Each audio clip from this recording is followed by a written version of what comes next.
이 내용은 짧은 것 같으나 굉장히 의미가 깊은 내용이에요.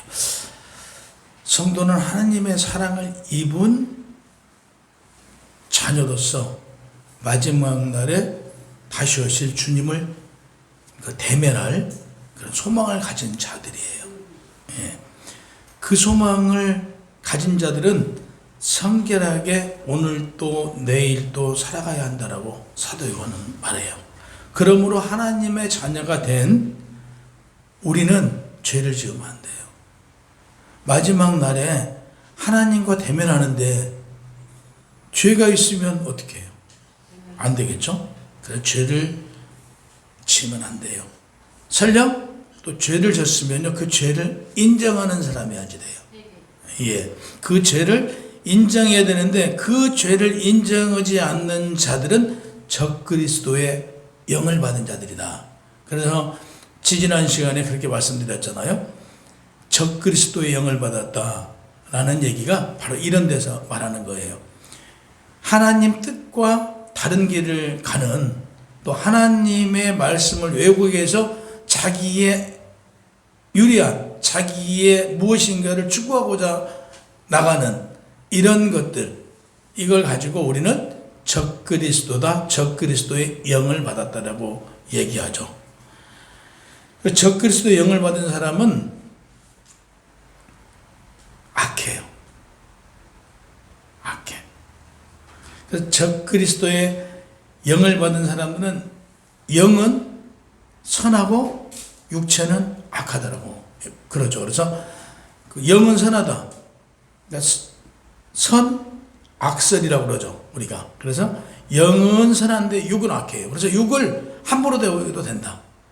이게 이원론이라는 거예요. 신학적으로 보면 영은 깨끗하고 성결하지만 육은 추하고 더럽다. 근데 요한은 그렇게 얘기 않죠. 영과 육이 같아요. 다시 얘기해서 세상 속에서도 세상은 선한 부분 또 악한 부분이 있는 것이지 세상은 무조건 악하다 그러면 이건 안 돼요. 우리가 세상 속에 있는데 그럼 우리가 다 악하다 이렇게 표현하면 안 된 거예요. 예수 그리스도는 영으로 오셨지만 그분은 우리와 같은 육을 입었다. 이걸 부인하면 안 돼요. 이 부분을 우리는 분명히 인정해야 돼요. 요한은 성도가 죄를 짓지 않고 불법을 행하지 않으며 더 나아가 형제와 이웃을 사랑하는 자들이다라고 얘기해요. 그래서 요한일서 4장 1절에서 6절 내용을 요약하면 사랑은 하나님께 속한 것이니 사랑하는 자마다 하나님부터 났대요. 그리고 하나님을 알고 사랑하지 아니하는 자는 하나님을 알지 못하는 자들이다라고 말해요. 예수 그리스도가 우리와 같은 육으로 오신 것을 알지 못한대요. 우리는 알잖아요. 우리는 아는데 그들은 세상은 알지 못한다고 얘기를 해요. 육으로 온 예수를 믿지 않았고 영으로 오신 예수를 믿지 않았던 거예요. 이건 오늘날로 말하면 이단이에요. 오늘날로 말하면. 그래서 이 부분을 지금 말하고 있어요. 그래서 예수 그리스도가 육으로 왔다는 사실을 시인하고 믿지 않는 자들은 당시에 적그리스도의 영을 받은 사람들이다. 육으로 오신 예수를 믿지 않는 거. 영이신 예수님을 믿지 않는 거. 그러니까 육으로 오신 예수님을 믿지 않는다. 일시적으로 환상적으로 육체처럼 보인 것이다. 근데 그분은 영이다 라고 얘기해요. 두 번째, 그분이 영으로 오셨는데 그건 영으로 온 게 아니다. 그분은 그냥 선생 정도든지 그분이 하나님의 아들 예수가 아니다 얘기했어요.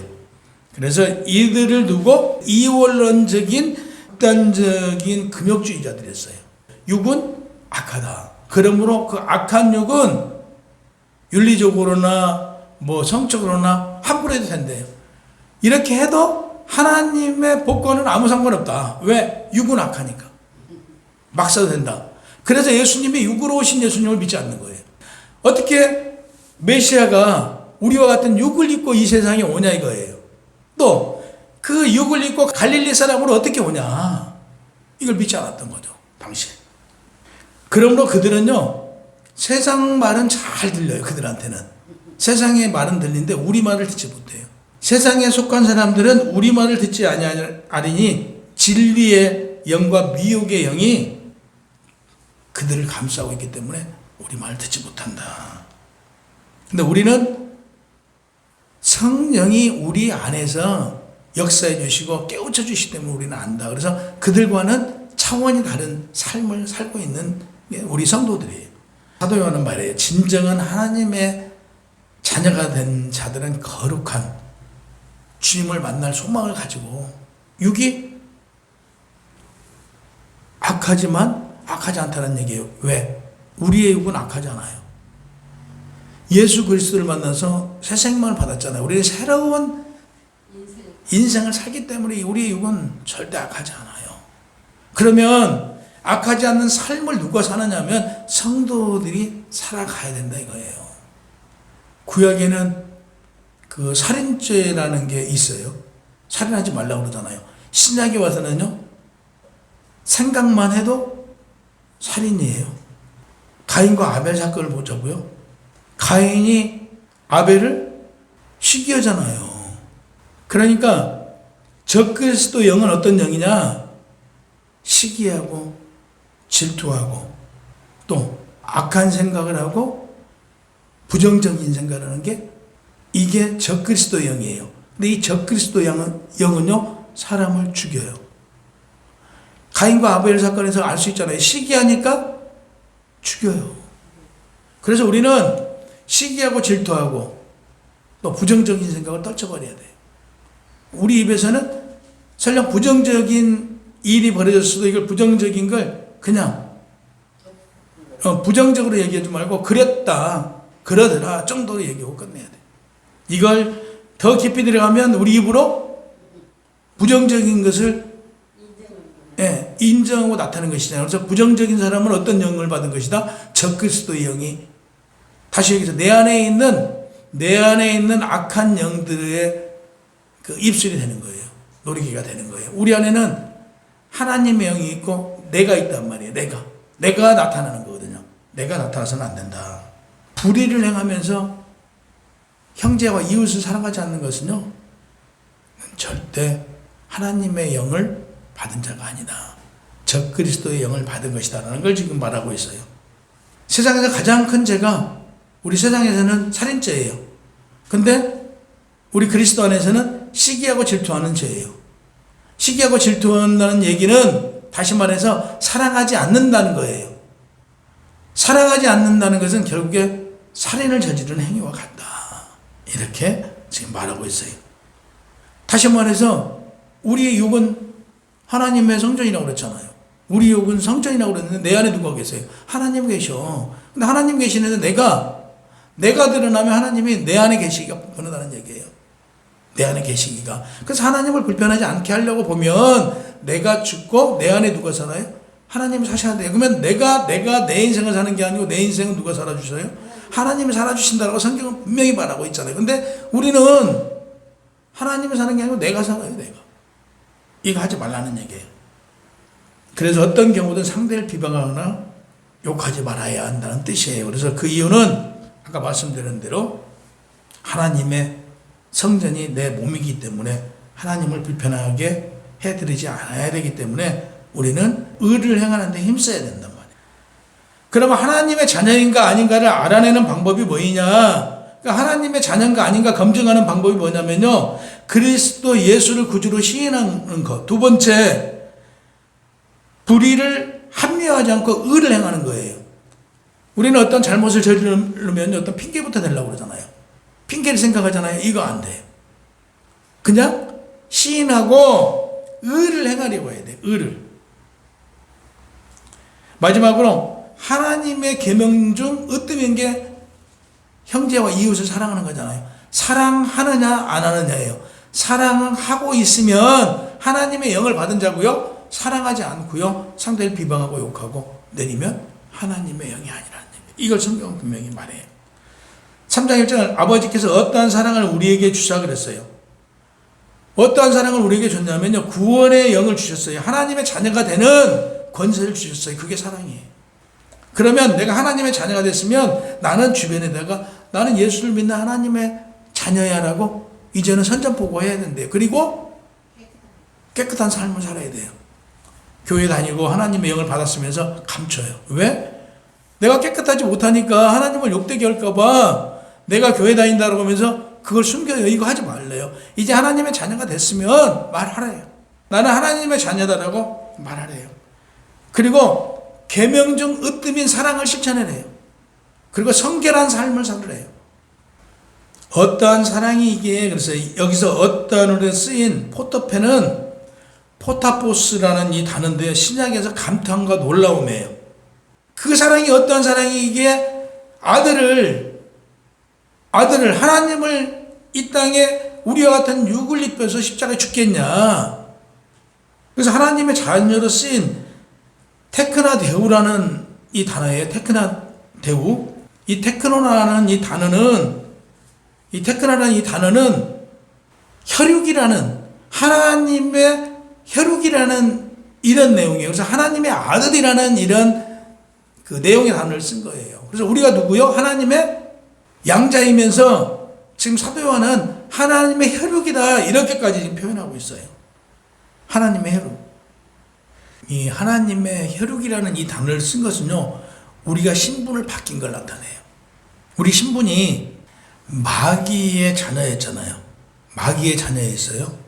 근데 마귀의 자녀에서 하나님의 혈육이 되었어요. 예수 그리스도의 십자가 죽음과 더불어 우리는 하나님의 혈육이 됐단 말이에요. 이걸 요한이 말해요. 얼마나 이게 지금 위대한 내용인지 몰라. 이게 그냥 단순하게 그냥 하나님의 혈육이 되었어가 아니고 하나님의 혈육이 되었더라고 지금 사도 요한이 말해요. 너희는 이제는 하나님의 혈육이 됐어. 그래서 하나님의 아들이 되었어. 하나님의 아들인 게 얼마나 놀라운 일인가 너희가 알아야 돼 라고 지금 말하고 있어요.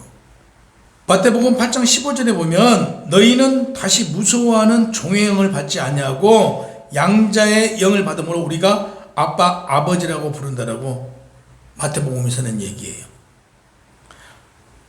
근데 오늘 사도 요한은 테크나라는 이 단어를 써서 하나님께 사랑하는 독생자 예수를 보내어 그의 형제가 되겠단 말이에요. 저희를요.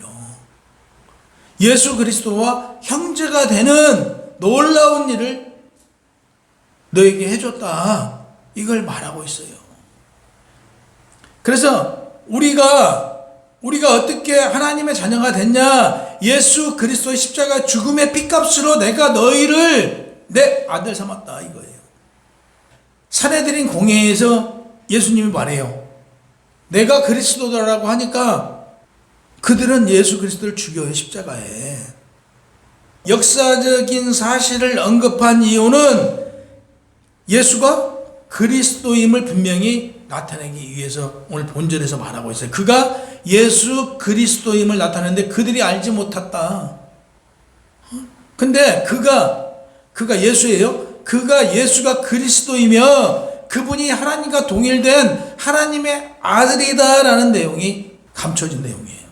하나님이신 예수 그리스도를 모르는데 세상이 우리를 알 리가 없잖아요. 예수 그리스도가 하나님의 아들이심을 모르는데 예수를 믿는 우리를 세상이 알지 못해요. 왜? 그들은 예수 그리스도에 대해서 알지 못하기 때문에 우리를 모르고 그들은 하나님을 알긴 하는데 하나님이 어떤 분이신가, 하나님의 그 큰 사랑이 무엇인가를 알지 못하기 때문에 그들은 예수 그리스도를 알지 못하고 우리를 알지 못하는 건 사실이에요. 그래서 예수 그리스도를 믿는 자들은요, 당연히 미움을 받아요. 세상으로부터. 왜? 죄를 짓지 않고 불의와 타협하지 않으니까 세상은 죄를 도모하고 불의를 타협해야 되는데 이것을 같이 하지 않으니까 미워할 수밖에 없고 미움을 받을 수밖에 없다. 그래서 성경은 분명히 말해요. 너희가 미움을 받을 수밖에 없다. 왜? 불의와 타협하지 않고 죄를 짓지 않기 때문에. 그래서 우리가 분명한 사실은 죄를 짓지 않고 불의와 타협하지 않아야 된다. 장래 어떻게 될 것은 아직 나타나지 아니하였으나 라고 적어져 있어요.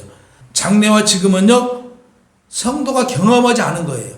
구원의 상태를 나타내는 시간적 표현인데 하나님의 자녀에게는 놀라운 사람과 하나님의 소유로 하나님의 보호하심 속에서 살아가고 있다는 것을 우리가 알게 된대요. 우리가 하나님의 자녀라는 걸 무엇을 알아요? 우리의 일상생활 속에서 하나님의 자녀임을 드러내 주신다라고. 분명히 말하고 있어요. 헬라의 신비적인 사상은 신을 보면 신처럼 된대요. 그래서 하나님을 만나게 되고 하나님 영광 가운데서 거하게 되면 하나님의 영광의 임재가 나타난다는 유대적 사상의 유사성이 있다. 그러나 요한은 말해요. 아니다. 재림 이후에 완성된 하나님의 나라의 일원이 되어 그리스도와 함께 거하고 그리스도를 완전히 보게 되는 그때라고 말해요. 그래서 고린도전서 13장 12절에 우리가 지금은 거울로 보는 것 같이 희미하나 그때는 얼굴과 얼굴을 대하여 볼 것이요 지금은 내가 부분적으로 하나 그때는 주께서 나를 아신 것 같이 내가 완전히 알게 되리라고 말씀하셨어요. 마태복음 17장 1절에 12절은 예수께서 베드로와 야고보와 그 형제 요한을 데리고 따로 변호산에 올라갔어요. 거기서 예수님의 모습을 보는데요. 어떻게 변해요?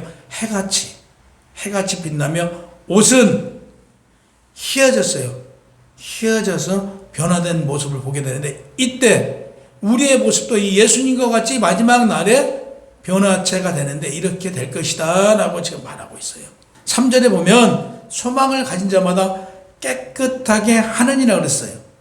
현재보다 나은 미래에 대한 소망을 갖게 하는데 성도들이 고난의 현장에서 살아가면서 미래의 영광을 바라보며 인내하며 그리스도가 재림하셔 대면한 그날까지 우리는 어떻게 살아라? 깨끗함으로 그리스도와 같이 살아가서 마지막 날에 변모하는 그런 성도들이 되라라고 말해요. 예. 오늘 다시 강조해요. 하나님의 자녀들은 죄를 짓지 마라. 그리고 성결한 삶을 살아라. 왜? 마지막 날에 예수 그리스도를 만나게 될 때 외면당하지 말라는 얘기죠. 참 수고했다. 이슬과 같은 인생 참 수고하고 성결하게 살았다. 그러면서 변화된 모습으로 만들어 주실 것을 상상해 봐라 이거죠. 그리고 영원한 천국에 가서 그리스도와 함께 같이 사는 그걸 상상하면서 이 세상 헛된 것을 바라보지 말아라 이거죠. 성도의 미래의 모습은 예수 그리스도와 같이 마지막 날에 변화되는 거예요. 그 영지주의자들, 방종생활했던 영지주의자들처럼 되지 말고 오늘날 이담들 한번 구원받으면 영원히 그 구원이 한번 의인은 영원한 의인이라고 하는 이런 자들의 신비적인 이런 데 속지 말고 하나님 말씀 안에서 예수 그리스도를 바라보면서 나아가라고 말씀하고 계세요. 그래서 우리는 그러한 삶을 살아가야 돼요. 그러한 삶을 살아갈 때 마지막 날에 영원한 나라를 갈 수 있다는 사실을 오늘 사도 요한은 말합니다. 그래서 정말 윤리적인 또 세상 속에서 깨끗한 삶을 사는 여러분이 되시기를 주님의 이름으로 축원합니다.